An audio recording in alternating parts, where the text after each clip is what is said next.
अस्सलामुअलैकुम दोस्तों, क्या हाल चाल है जी। MF 375 2021 मॉडल 8वें महीने च ट्रैक्टर निकलिया सी। स्टैनाडाइन पंप आ तुसीं देख सकते हो।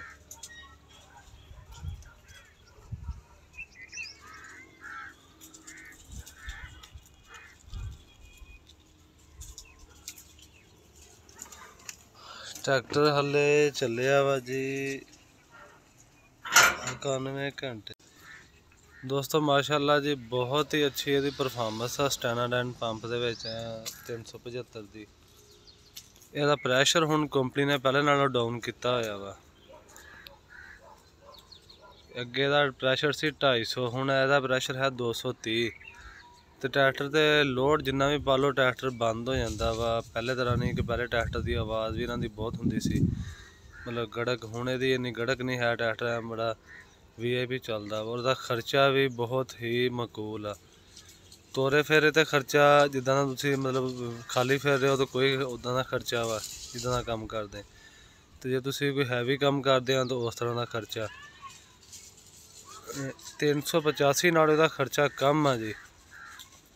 ਜੈਨੂਇਨ ਟਾਇਰ ਆ ਜੀ ਇਹਦੇ। ਇਹ ਛੋਟੇ 16/9/30 ਦੇ ਪੈਂਥਰ ਦੇ ਟਾਇਰ ਆ, ਤੁਸੀਂ ਦੇਖ ਸਕਦੇ ਹੋ। ਆ ਦੇਖੋ ਜੀ, ਪੈਂਥਰ ਦਾ ਟਾਇਰ ਆ। ਅਸੀਂ ਇਹਦੇ ਨਾਲ ਚੇਜ਼ਰ ਫਾਲੇ ਇਸਤੇਮਾਲ ਕਰਦੇ ਪਏ ਆ। ਜ਼ਿਆਦਾ ਅਸੀਂ ਇਹੀ ਚਲਾਉਂਦੇ ਆ ਤੇ ਬਹੁਤ ਹੀ ਇਹਦੀ ਜ਼ਬਰਦਸਤ ਐਵਰੇਜ ਆ ਮਾਸ਼ਾਅੱਲਾ।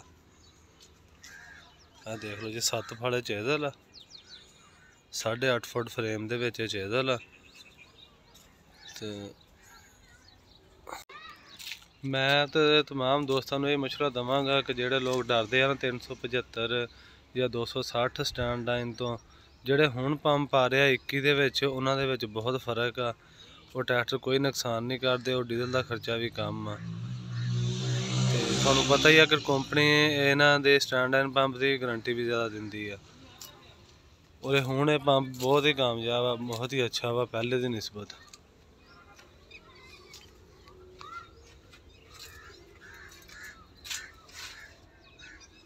ਇਹ ਸਟੀਅਰਿੰਗ ਅਸੀਂ ਆਪਣੇ ਕੋਲੋਂ ਬਣਾਇਆ ਜੀ। ਦੱਸਿਓ ਕਮੈਂਟ ਕਰਕੇ ਕਿ ਕਿੱਦਾਂ ਦਾ ਸਟੀਅਰਿੰਗ ਵੀ ਲੱਗਾ। ਇਹ ਸੰਗਲ ਦਾ ਅਸੀਂ ਖੁਦ ਹੀ ਬਣਾਇਆ ਵਾ।